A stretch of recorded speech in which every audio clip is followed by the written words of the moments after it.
Mga ka-K5, yari kita sa Banwa San La Castillana, kag aton niya pagabisitahan, kag aton niya pagatilawan ang steakhouse sa Uma. Ang ari na sa atubang subong nato, no, ang ilang chicken na pinatuwan. So ready na bala ka mo? Dili lang sa biyaheng K5.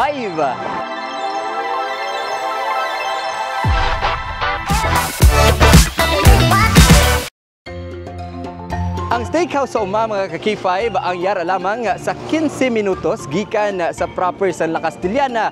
Kag ini lamang ang makita mo sa Igad Sandalan kung ikaw ang padulong sa siyudad sang Canlaon.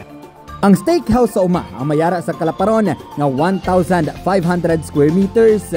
Kag diri nakilala ko si Ma'am Marvic Daclan, tag-iya sang lugar.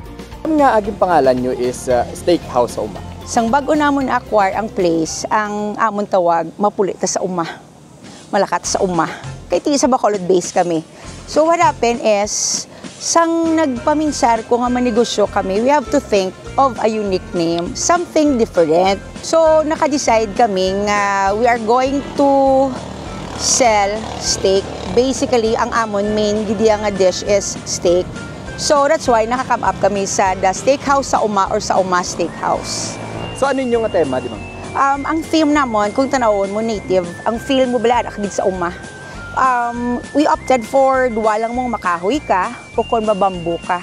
So, a bamboo is mas easy nga ma-acquire kag mas hapos. So, that's why ang amon ni theme more on bamboo. Anong mga ma-offer ninyo sa mga mag-cut dito?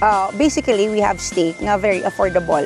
But other than steak, meron man kami iba nga food nga gina-offer sa Pumuluyo. Nan, gani din patilaw man sa aton ang manamit tilang nga mga niluto.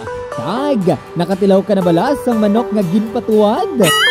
Subong mga ka-K5, ato na nga pagatilawan. Ang ari na sa atubang subong nato, no, ang ilang chicken na pinatuwan. Kung mahilig da, mahilig da. So anyway mga ka-K5, ari man sa ato niya atubang subong ang ilang Blue Marlin.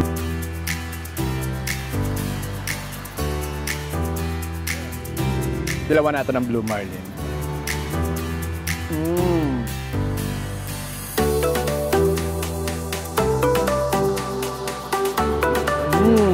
Subong mga K5, i-try natin kung ano ang sabor sa sining ginatawag nilang sizzling tenderloin.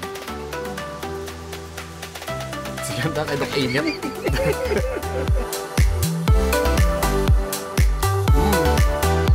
Kampiyon namin. Aside sa inyo diri nga ano no, nga mga pagkaon, ma'am. Ano pagid nga mga extra or mga outdoor activities ang inyo diri nga agda-offer? Actually, we just had our ATV na gaparent kami ATV, but for now diri lang ni sa amon nga area which is sa likod sang amon di nga place. And we are working on nga may aragid trail nga makadto ta sa babaw sang Barangay Sagang, parts sang Mandayaw, kag Mansalanaw. And the permit is on progress naman. We're working on it. Gani pagkatapos ang aton nga stomach development, aton nga gintistingan ang ila nga ATV rides. Mga ka-K5, isa sa attraction diri sa steakhouse sa Uma is amuni ang pagsakay or pag-rides sa ATV. Sa balor nga 200 pesos, may experience mo na ang pag-drive sang nasambit nga ATV kag pagpadalagan sa ila nga mga trucks. 200 ang 15 minutes. Daw pila na siya ka, no? Pero usually hindi gid nila magambas lang nga kapoy na sila sa 15 minutes. Oo. So comfort sa timer ka. Paano? Actually ginatudloan namon, pwede bata, may mga bata nga tag 6 years old, 7 years old. Tudloan gid isa-isa, step by step. Ang safety, paano magpadlagan. Kaya automatic man siya tanan.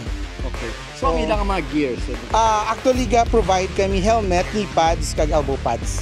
Before ka kung why helmet, hindi pwede ka sakay. Why gears, dapat kompleto. So ready na bala ka mo?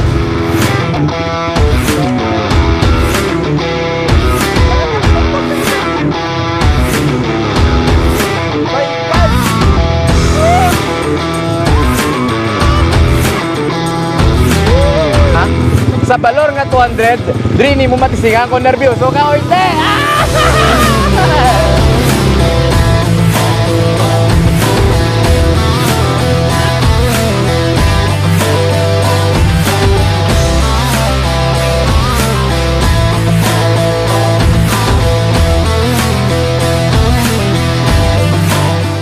nato niya paglagaw diri sa steakhouse sa Uma sa La Castillana.